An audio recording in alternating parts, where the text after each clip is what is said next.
Imagina que tienes en tus manos la especia más cara del mundo durante 3 siglos. La cultivaste, la polinizaste flor a flor, a mano, porque ningún insecto fuera de México puede hacer ese trabajo.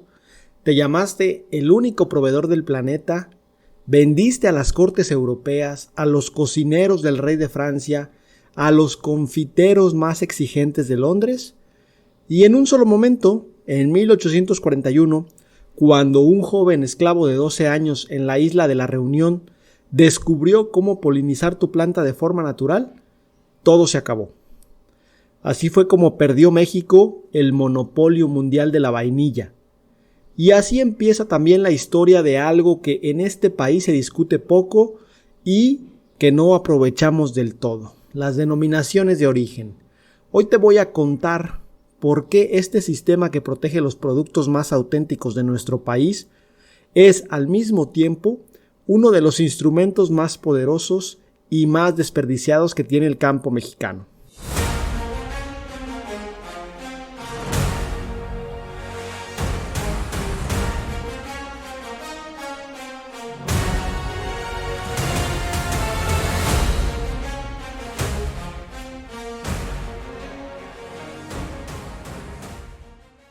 Hola, qué gusto saludarte. Soy Olmo y esto es Podcast Agricultura. Te comparto que pronto lanzaré nueva fecha para mi entrenamiento avanzado en habilidades humanas para profesionales agrícolas. Si te interesa unirte a este entrenamiento en línea que imparto vía Zoom, te dejo el enlace en la descripción del episodio. El tema de hoy es las denominaciones de origen en México. México tiene en estos momentos un total de 18 denominaciones de origen reconocidas por el Instituto Mexicano de la Propiedad Industrial, el INPI, 18 productos que llevan nombre de lugar porque ese lugar es insustituible para producirlos. Entre estos productos hay 15 que están directamente ligados con el sector agroalimentario, que son tequila, mezcal, vainilla de Papantla, café de Veracruz, café de Chiapas, café pluma de Oaxaca, chile habanero de la península de Yucatán, chile de Yagualica, mango ataulfo del Sonocusco, arroz del estado de Morelos, cacao de Grijalba, bacanora, sotol, charanda y raicilla. También tenemos, aquí algunas artesanías, ¿no? Como para completar la lista, que es el caso de la talavera, del ámbar de Chiapas y del olinalá de Guerrero. 18. Solamente 18 para un país tan megadiverso como el nuestro. Centro de origen del maíz, el cacao, el frijol, tomate, aguacate, vainilla y muchos otros productos. 18 es un número que suena alto, pero que la realidad es que se queda corto cuando lo ves, por ejemplo, comparado con el número que tiene Italia. Italia tiene 173 denominaciones de origen agroalimentarias. Un solo país europeo mucho más pequeño en territorio que nuestro país protege casi 10 veces más de sus productos que México. Ahora, sigamos con los números.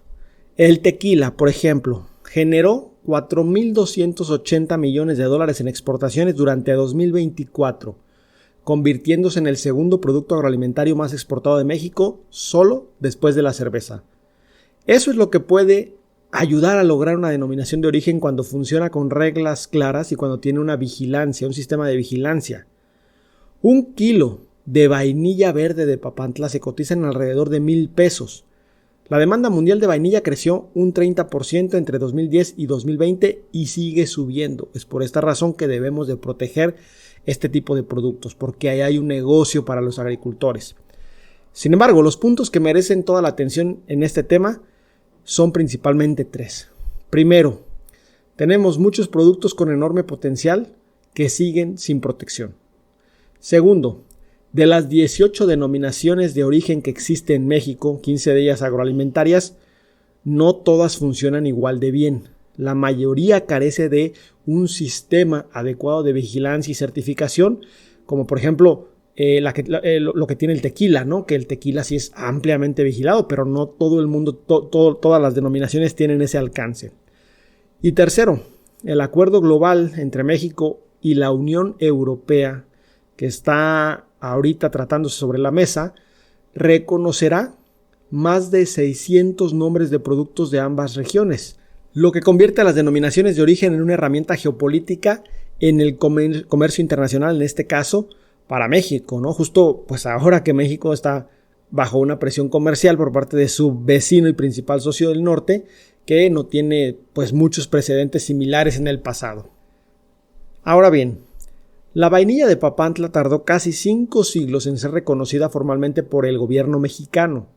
De hecho, su declaratoria de protección se publicó apenas en 2009 en el Diario Oficial de la Federación en febrero de ese año, casi 500 años después de que los totonacos la cultivaran para los emperadores aztecas, que la usaban para aromatizar templos y preparar bebidas exclusivas para los guerreros. 500 años es mucho tiempo para que un país aprenda a cuidar lo más importante que ya tiene. Y esa demora dice todo sobre cómo hemos entendido el sistema de denominaciones de origen en México. ¿Qué es exactamente una denominación de origen? Es el nombre de un lugar, ya sea un país, una región o un municipio específico, que se utiliza para designar a un producto originario de ese lugar, cuyas características y cuya calidad se deben exclusivamente al medio geográfico. Eso incluye factores naturales como el suelo, el clima, la altitud, la humedad, pero también incluye factores humanos, como los métodos de producción, el saber hacer y la tradición que se hereda de generación en generación. La diferencia con una indicación geográfica, que es otra figura de protección, es importante. Una denominación de origen exige que tanto los factores naturales como los factores humanos sean los que determinan las cualidades del producto en específico. O sea, los estándares para una denominación de origen son mucho más rigurosos y el proceso, por lo tanto, el proceso de registro puede durar entre 2 y 4 años. Y por obvias razones, la protección resultante es la más alta que existe a nivel internacional. Obviamente, al estar esto vinculado al INPI y el INPI estar vinculado a organismos internacionales que protegen este tipo de cuestiones, pues se tiene una cierta protección en todos los países que siguen las mismas reglas. En México, cuando se otorga una denominación de origen, el titular es el Estado mexicano, el gobierno mexicano. No puede ser una empresa, no puede ser un productor individual, es el Estado. Y eso debería significar que el Estado también tiene la obligación de cuidarla, vigilarla y asegurarse de que beneficia a quienes la producen desde siempre. El problema es que no siempre ocurre así. Investigadores del Instituto de Investigaciones Económicas de la UNAM han señalado que en México las denominaciones de origen se han otorgado en muchos casos por acuerdos políticos y empresariales y que no siempre la cadena productiva beneficia a los pequeños productores. Desafortunadamente, pues siempre quedan al último. Por ejemplo, los más de 3,000 productores de vainilla de Papantla, la mayoría de ellos con parcelas de menos de 1 hectárea, pues realmente están metidos en un sistema donde el nombre históricamente les pertenece. Sin embargo, en muchas ocasiones es usado por actores mucho más grandes que ellos y que se benefician en mucha mayor medida en cuestiones económicas de esta denominación de origen. Y como te digo, cuando hablamos de denominaciones de origen, el tema geopolítico está interesante porque México es parte de lo que se conoce como el Arreglo de Lisboa, que es el tratado internacional que reconoce y protege las denominaciones de origen de los países firmantes. Eso significa que la denominación de origen del chile habanero de la península de Yucatán o la del chile de Yahualica son, de hecho, los 2 únicos chiles en el mundo registrados en la base de datos internacional de indicaciones geográficas de la Organización Mundial de la Propiedad Intelectual. Los únicos 2 chiles en todo el planeta con ese nivel de protección. Y, aunque eso parece una buena noticia, pues la realidad es que México tiene docenas y docenas de chiles que podrían calificar para este tipo de protección. Piensa en lo que eso implica en términos comerciales. Si el chile habanero tiene denominación de origen y alguien en otro país quiere vender un chile con ese nombre, simple y sencillamente no puede. La protección es mundial. Si no la tiene, si no tiene esa protección, pues un producto, cualquiera, el que sea, cualquiera puede llamarlo así, igual, y competir sin mayor obstáculo en los mercados internacionales. El café ilustra esto con gran claridad. México tiene 3 denominaciones de origen para café, que son, como ya te comenté, el de Veracruz, el de Chiapas y el Pluma de Oaxaca.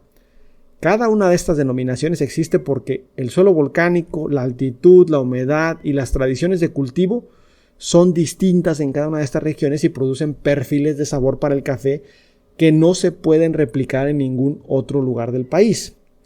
El café de Veracruz, sembrado a más de 750 metros sobre el nivel del mar en la Sierra Madre Oriental, tiene aromas que los catadores de café describen como especiados con notas de canela.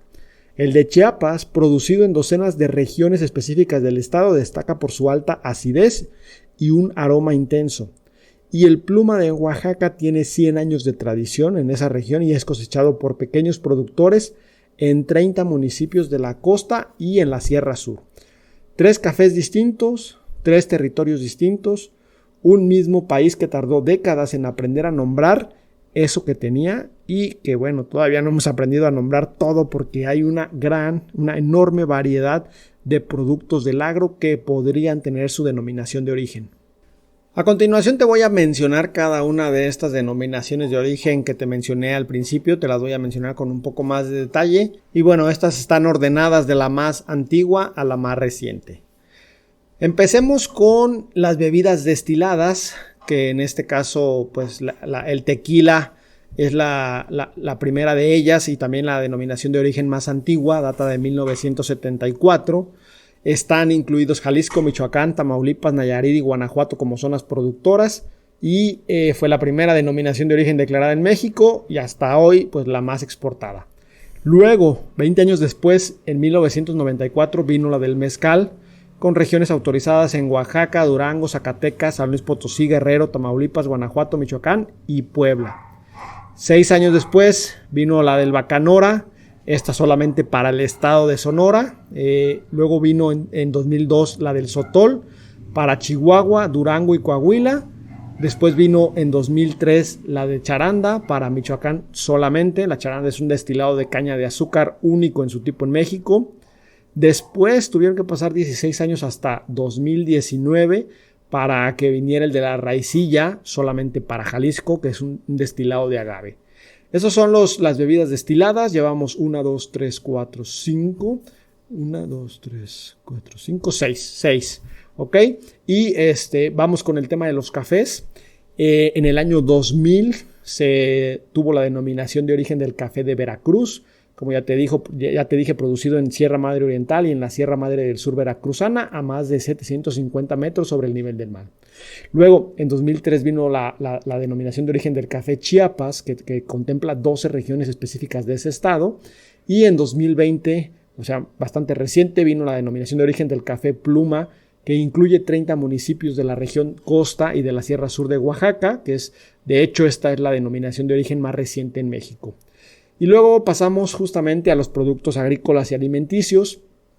La denominación de origen del mango ataulfo del Soconusco, que de hecho es esta, no sé si lo mencioné, pero es de 2003. Después en 2009 vino la denominación de origen de la vainilla de Papantla, que protege 39 municipios de Veracruz y Puebla.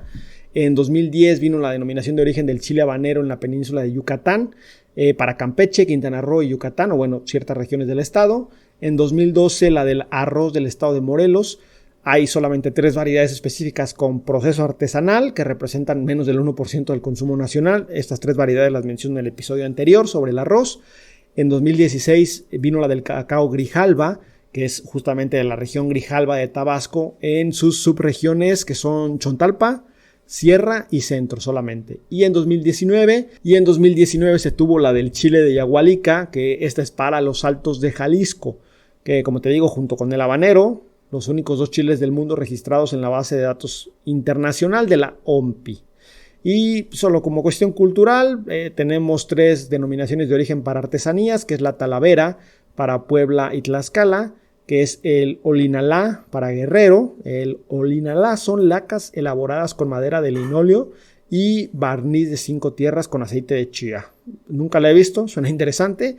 Y por último está el ámbar de Chiapas, que esto es para San Cristóbal de las Casas y a ciertos municipios de la región norte del estado. Cabe mencionar que los nombres que te acabo de compartir pues son los nombres oficiales de las denominaciones de origen.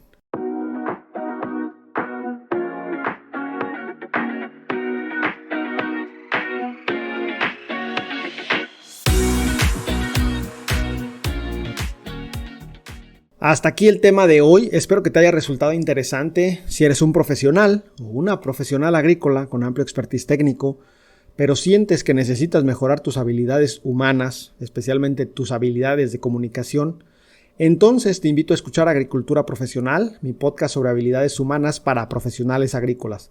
Porque el agro avanza cuando su gente también avanza. Hasta luego.